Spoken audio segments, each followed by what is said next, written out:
In this unit, you'll learn a bit about the role of dance in Buddhist traditions. This is another example of how Buddhist teachings and texts really take place in the body, and how Buddhist practitioners have embodied and enacted Buddhist teachings physically, performatively, and creatively. In an article by a professor of dance theory at a university in Thailand, Dr. Thanachaporn Kitagong, you'll read about how she connects Buddhist concepts like impermanence or practices of mindfulness with the experience of the moving body. You'll also be able to watch or listen to a fascinating interview that Tony Scott did with Dr. Kitagong about her work as a dancer and a Buddhist.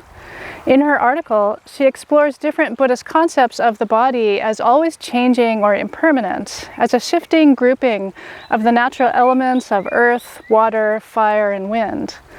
She also writes about the body as an object of contemplation, not as a static object, but as a temporal object that's always changing and always in flux.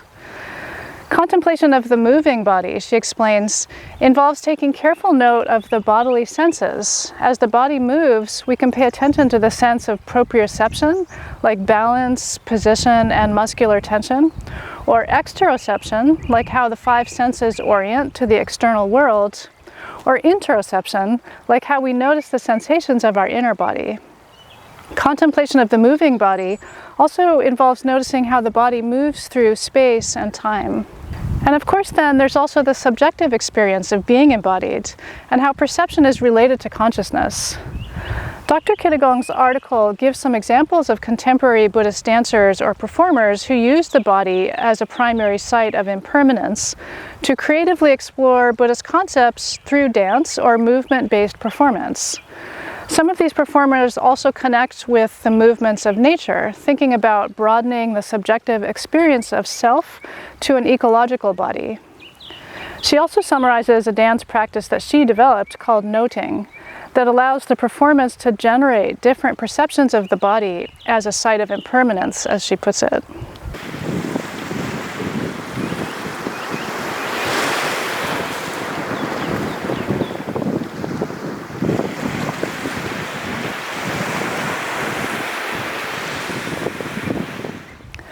Another article you can read this week is called No Mind, a Zen Buddhist Perspective on Embodied Consciousness by Asuka Sakuta.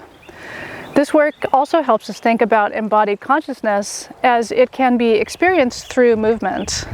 There are quite a lot of researchers investigating the connections between movement and the ineffable, or the capacity for understanding the world in a more direct, non-linguistic or non-mediated way through movement. They're talking about movement or embodied awareness being a more direct form of experience of the world, about moving being itself a central form of knowing.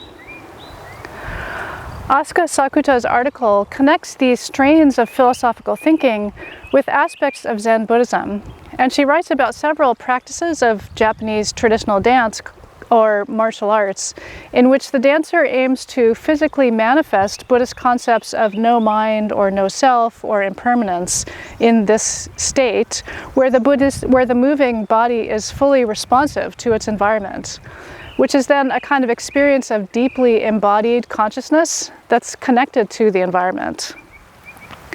As you read about some of the movement traditions discussed in this article, I'd encourage you to look them up on YouTube to see examples of what some of those dances or movement forms are like. Finally, some of you might be really interested in an article by Aishika Chakraborty on Indian dance, gender, and sexuality. She writes about how new forms of Indian dance have worked to disrupt and subvert existing ideologies of representation and culturally constituted bodily identities, and how dance can emphasize the materiality and actual lived experiences of the female body in particular. This article isn't about Buddhism, but it'll give you some ideas about the intersection between colonialism, patriarchy, racism, and dance, and some examples of how some artists have used dance to challenge the burdens of those inherited traditions. The articles in this unit should give you some context for the dance series you'll have the chance to learn and read more about by Merce Cunningham, who was himself strongly influenced by certain aspects of Buddhism. I'll be really interested to learn from you how you experience Merce Cunningham's movement style in the context of what you're learning about Buddhism.